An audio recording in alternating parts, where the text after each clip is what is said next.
Rewrite Story 1.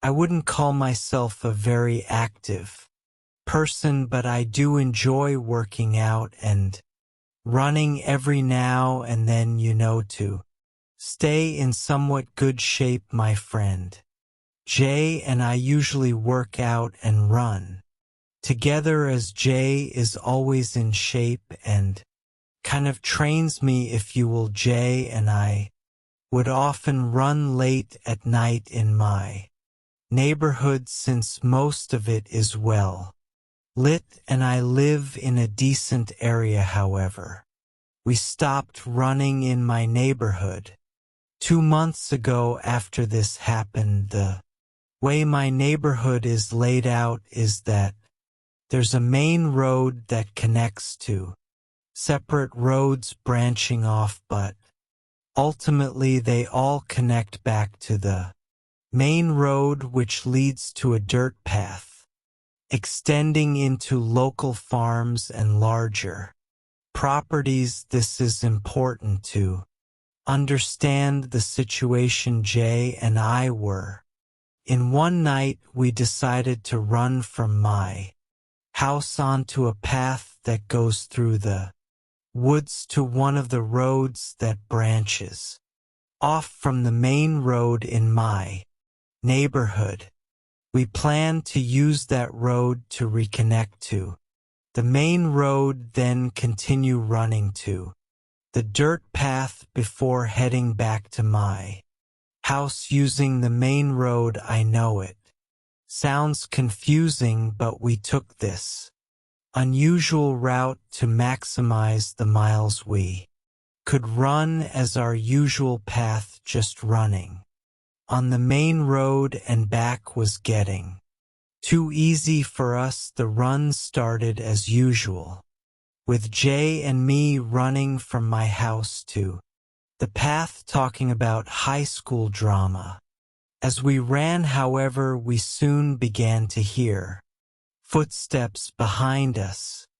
At first we didn't think much of it, since the path we were running on was frequently used and we often saw other runners or people using it to cross from one area to another in the neighborhood. But as we continued, the footsteps remained behind us, mirroring our speed. When we picked up the pace and ran quickly, the footsteps followed suit. When we slowed down to a jog or walk for a moment, so did they. At this point, Jay and I were obviously a bit nervous and freaked out, but we were almost to the well-lit road when we finally exited the path onto the road. We looked back and saw no one behind us. We both exchanged the same look and decided it was probably just another runner trying to keep their distance from us. We continued on to the side road that led to the main road of my neighborhood and followed the main road all the way to where it turned into the dirt path. At this point we were both still feeling good and decided to push on running further down the dirt path. However, unlike the main road, this path had no street lights and was lined with trees, creating an ominous atmosphere at night.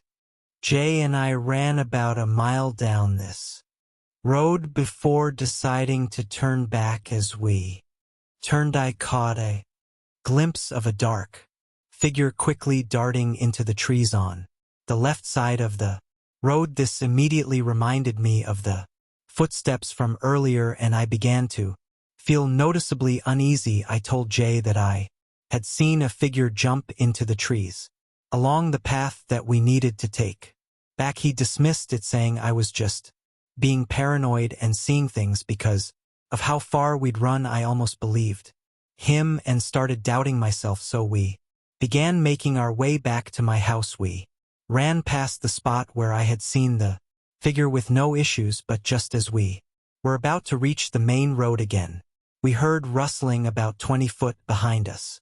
In the trees we turned around and saw a figure standing in the middle of the dirt road. The figure was facing away from us and was dressed in a black hoodie along with very ripped and dirty khaki pants and black shoes. At this moment I was more scared than I had ever been in my life. It felt like my heart was going to fly out of my chest. It was beating that hard. Jay looked at me, then back at the figure and said, "What the hell are you doing?" but stopped mid-sentence when we both heard the person start laughing. It was an awful cackling, cringe-inducing laugh. Then, as we stood frozen, the person turned to look at us, still laughing, before suddenly stopping. Now he just stared at us with a glare that still haunts me to this day. His wide eyes and pale face burned into my memory. Jay and I exchanged one last look before running faster than we had ever run in our lives, sprinting the entire 2 miles back to my house. As we ran, we heard that terrible laugh again behind us, which only made us run faster.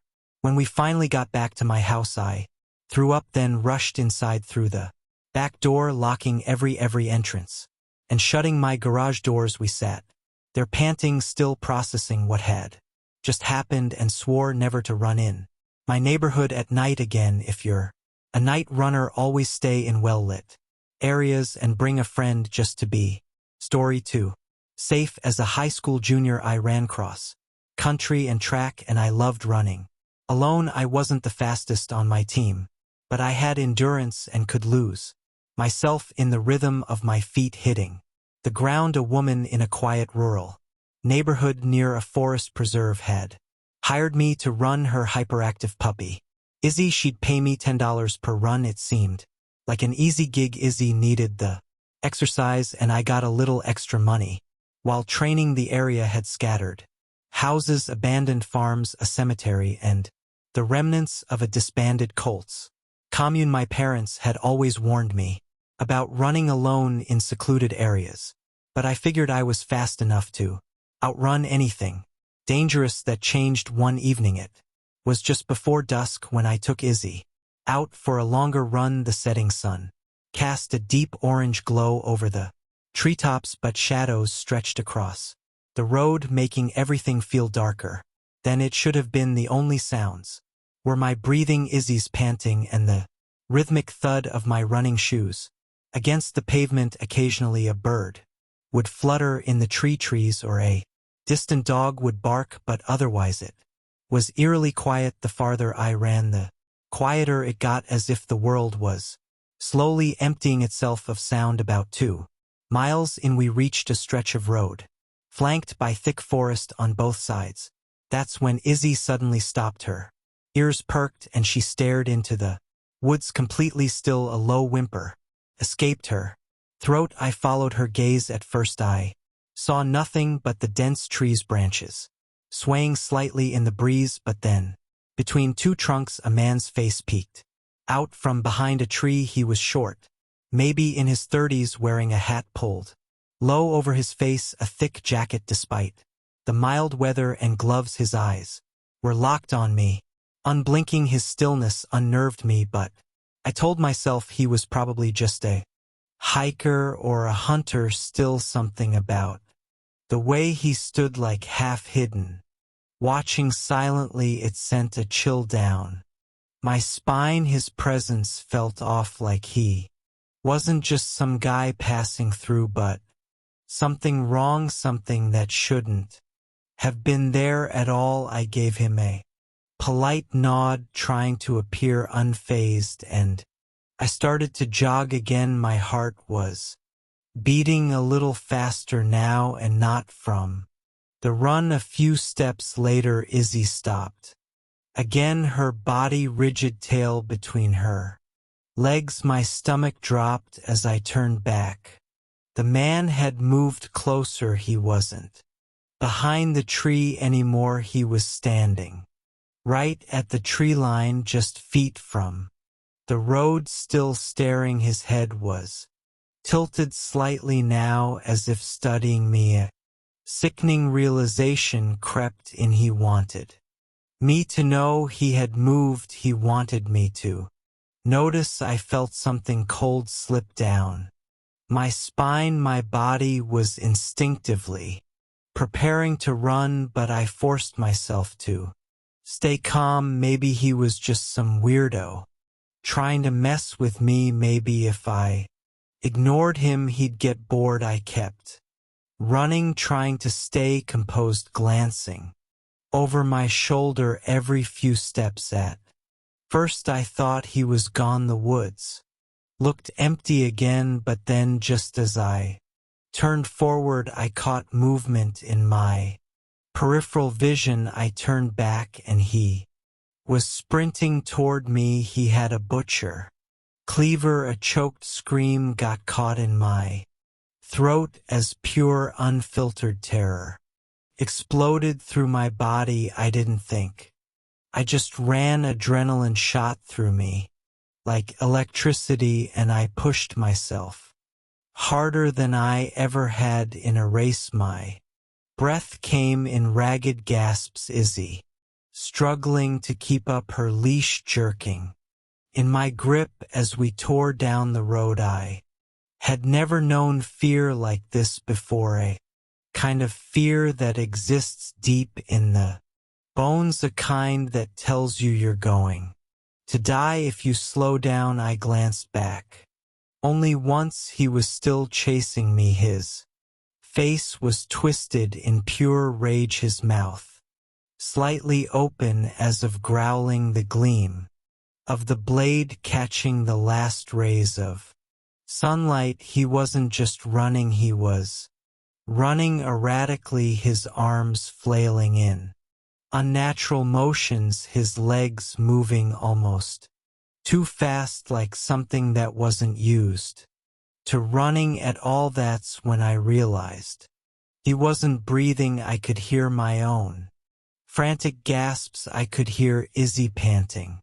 I could even hear the distant rustling of the trees, but not him. His footsteps thundered behind me, his pace matching mine, but there was no sound of breath, just that awful silence beneath the pounding of his boots. I reached a neighborhood and sprinted between the houses, zigzagging through yards, hoping to lose him. My vision was blurring, my legs were screaming, but I couldn't stop.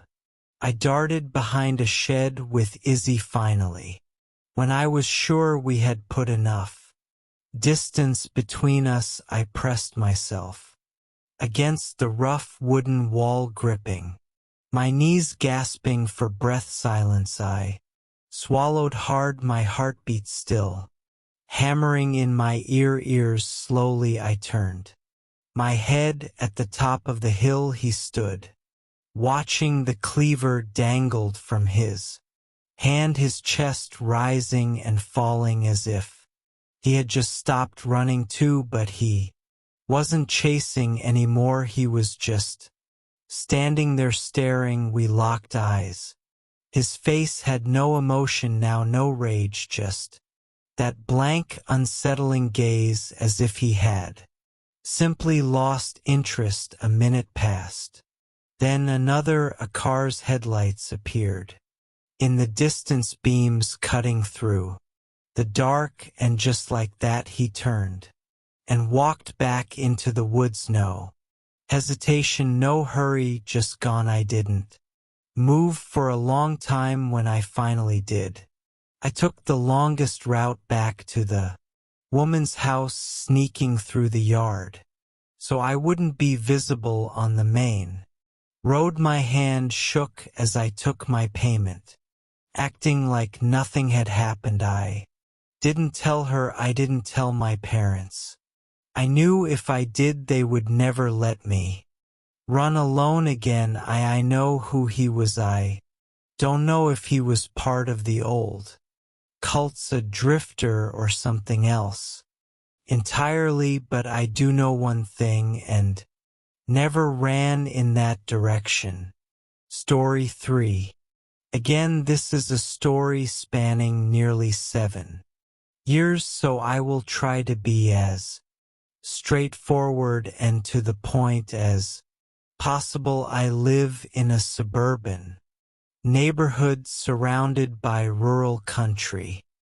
There's nothing but open fields and winding country roads around it, and it's practically impossible to get anywhere without a car. It is a very beautiful place, but very secluded. As a result, I often feel confined here, which has only gotten worse during quarantine. The first time I remember seeing something suspicious was when I was 9 years old. My little brother and I, who was 7 at the time, were taking our dogs down towards the front of our street near the main road. We were casually talking and not paying much attention to what we were doing. Suddenly we heard somebody call to us, "Hey, come here." A big white SUV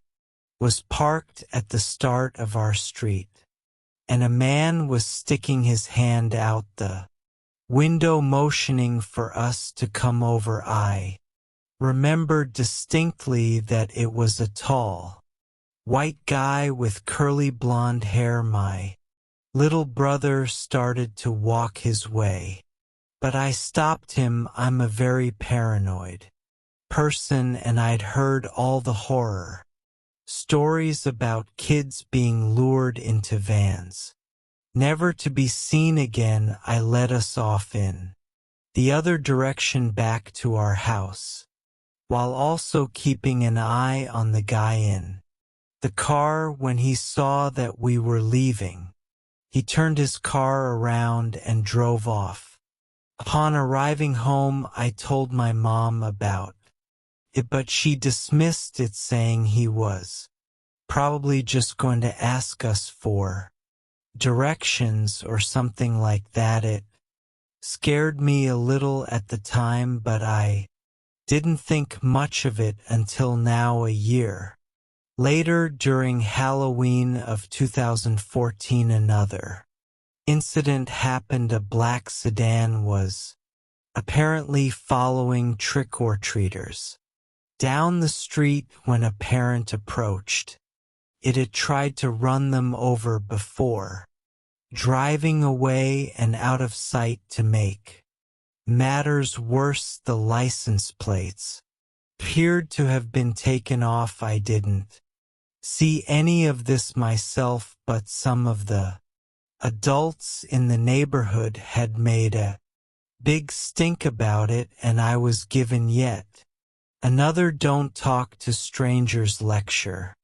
People were especially sensitive about this kind of thing at the time, since the murder of Hannah Graham had recently taken place in my area. Fast forward another 4 years to summer break in 2018. Some neighbors of ours were out of town on vacation, and they asked me if I could pet sit for them while they were away. I had to go by 3 times a day to let their dog out, once in the morning around 8 a.m., once in the afternoon after lunch, and once in the evening at 9.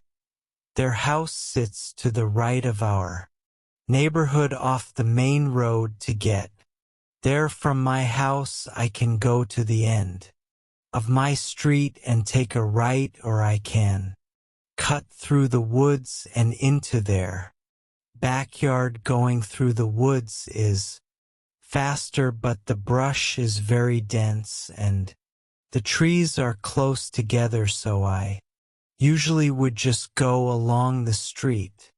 One night, wrapped up in a session of COD with my friends, I forgot to let the dog out. When I remembered, it was past 10, and I rushed over, worried that he might pee on the floor inside. It was pitch black.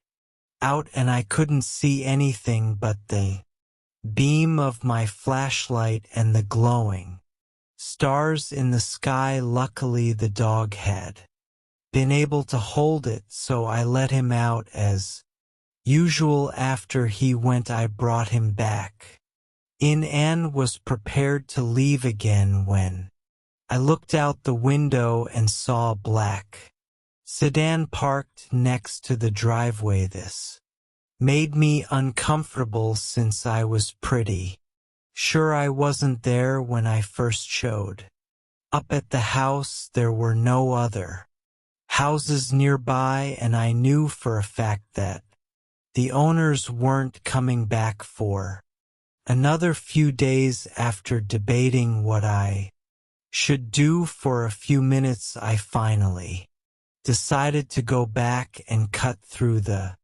woods. I did so and got back without issue. To play it safe, I cut through the woods for the rest of my time pet sitting, but I never saw the black car again. Now these occurrences alone would not be enough to merit a story, but it's what happened recently that really terrifies me and makes me question whether these events might actually be connected. I run for the track team at my school, and since quarantine had prevented us from having practice, I go running every day on the roads around my house. My street isn't very long, so I often run off the main road and other connecting ones. For the first few months, everything was going fine. I would jog around for an hour, taking in the scenery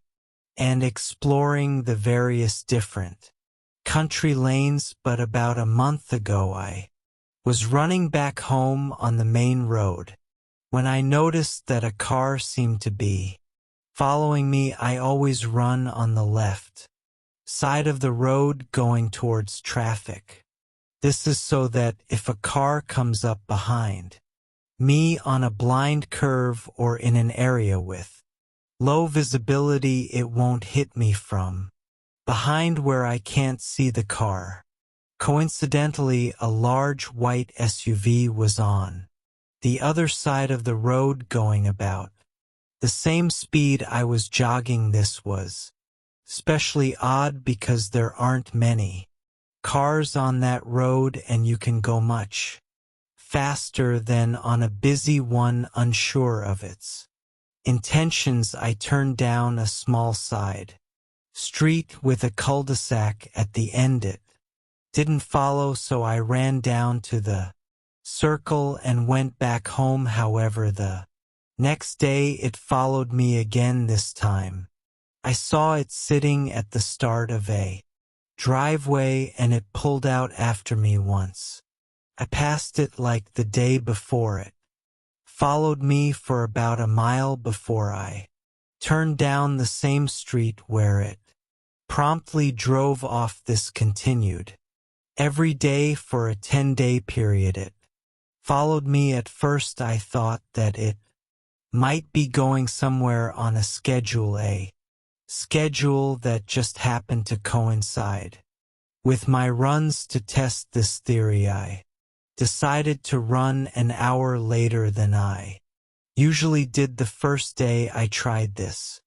It wasn't there the next day, though. I was disturbed to see that it was once again following right behind me. This definitely unnerved me, but I was hesitant to tell my parents because I was worried they'd forbid me from running. Furthermore, it hadn't attempted to do anything yet, so I decided I could put up with it as long as I was careful, and watched it closely. On the 11th day of being followed, I turned down the side street to see a black sedan sitting at the end. At first I thought nothing of it. There were a few houses on the street, and it likely belonged to somebody who lived there, but as I began to get closer, I noticed something odd underneath the car. Barely visible was the silhouette of a person. They barely fit and were huddled on the far side to avoid being seen. I immediately got chills and ran off in the other direction, looking over my shoulder to make sure they stayed put. To make matters worse, I saw that white SUV, which usually drove away, was sitting at the top of the street penning me, and I was feeling panicky now and decided that I preferred the evil I knew to the one that I didn't. So I picked up the pace and tried to sprint by the SUV. When I was within a few feet of it, a man jumped out and ran after me. I easily outpaced, tossed him, and thanked God that my months of training had paid off. When it became clear he couldn't catch me, he yelled at me to come back and said he just wanted to talk. I responded with two fingers, if you catch my drift, and I sprinted the remaining mile back to my house. I finally broke down and told my mom, who got me on the phone with the police. Sadly though, since I didn't get a license plate, there wasn't much they could do. They promised that they would look into it, but as far as I can tell, nothing has been done. These experiences have haunted me for the past couple of weeks, and with all my spare time, I've had a lot of time to contemplate the situation. After connecting the dots, it's clear to me that these men have been trying for multiple years to kidnap a child from our street. There are quite a lot of children in my neighborhood, which explains why they frequent it so often.